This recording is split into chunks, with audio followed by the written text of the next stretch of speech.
Good evening, everybody. Yes, welcome to the Shadow War. Yes, it's me, Desmondo, reporting on our latest Chain of Command 2 game. Yes, we played the Demolition Derby scenario from the Far East Handbook. I tweaked it a little bit because we were using Chindits, and it was 1943.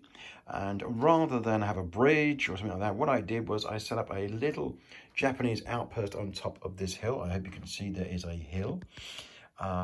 There were some entrenchments and an ammunition dump, and the Japanese were holding out there as a forward supply base.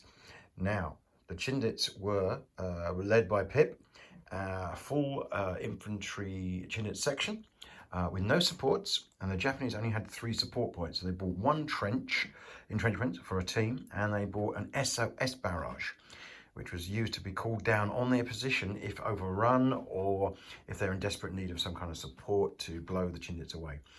Game very much of two halves. Absolutely brilliant. I've got to say that this was a corker of a game. And I'm sort of worried about playing it again because it won't be as good. But essentially what happened was the Chindits got a free run with some really good dice up to the Japanese position. They then poured in an enormous amount of firepower into the poor single squad of Japanese that were holding it, and of course over the course of a few phases they managed to overwhelm it. In the meantime, there's a clock running on the Japanese side, which is basically the command dice. Once that got chain of command dice, once they got to 6, they could call on support to come and help, and that would be the rest of a Japanese platoon. So that eventually that eventually started, and the Japanese were able to bring on their 3 other squads, which included one of the knee grenade squads, which I just used as infantry for this game because I really couldn't see how I could use them effectively in the close jungle that we've got. So a little bit about the board. So what happened was that the Chindits blew the ammunition dump. It took them 2 attempts, and luckily got it, but they only just blew it up. Pip's rolling a 1 on his first demolition. And then they tried to escape. And this is where the game changed very much. The Japanese were able to bring on their squads and try and cut off the escape route. Now, you can't see any Chindits because they've all been taken away by young Pip as he took them home. But basically, they came down from the hill, down through here, clearings, then through the trails, down through, and tried to cross the river. And this is where it got really frantic for him. He basically was lined up on this side of the river in the fringe of the jungle, having a firefight with a Japanese squad that was here on the exit point. At the same time, more Japanese, and you can see them, they're actually there, were coming in from the rear, and more Japanese were storming up as fast as they could around the hill. The firefight was very, very pro-Japanese. They were making a real mess of the Chindits, and in a desperate attempt, because time was running out, Pip basically took what was remaining of his 3 sections and charged across the river in an incredible battle. He won the melee by 1, pushing the Japanese who were guarding this exit point off table, or they're still there, but they ran off, and was able to get off. Miraculous. And it felt like a proper Chindit game. You know, they got to the target, demolished it, and then were harried all the way off.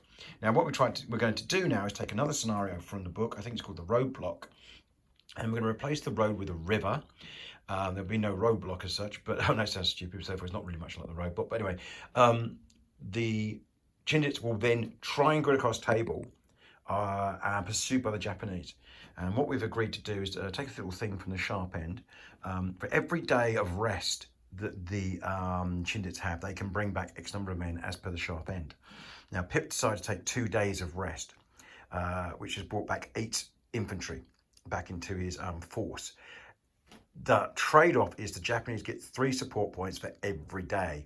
So the Japanese have got their original force, plus they need to come back, plus 6 support points. Now, in the terrain of Burma, that's almost certainly going to be another infantry squad. Nothing, especially if you're trying to get across country and pursue through jungle. Now, great game. Really, really enjoyed it. We both sat down afterwards and just were laughing our heads off at all the incidents that happened. The fact the demolition charge didn't go off first time, you have to roll a 1, by the way, to fail to demolish, was just staggering. And also the charge at the end, which cleared that space, and when it was terrific end to the game. Been asked a couple of things about the terrain through Blue Sky and Facebook. The terrain, right, so the rivers are commercially available off eBay. Yeah, you'll see a guy, he does rivers, streams, canals. Just look for model rivers or Wargaming rivers and you'll find it. All of the palm trees come from eBay or Temu. They've all been sprayed, dry brushed to tone them down a bit from the plastic you get. The trees, which I use for lots of different types of things, not really for jungle as much, but there's a nice mix for the canopy. They're all from eBay, from China, most of that. The bamboo also is from China, probably via eBay. All of the, should we say, ground plants are aquarium plants. Again, you can buy masses of this off eBay or Temu or other such places. It's all fixed on, this is actually on this is actually plywood, actually, I think. Very thin plywood. And then scattered with herbs. That's actually herbs, dried herbs, to give the jungle effect.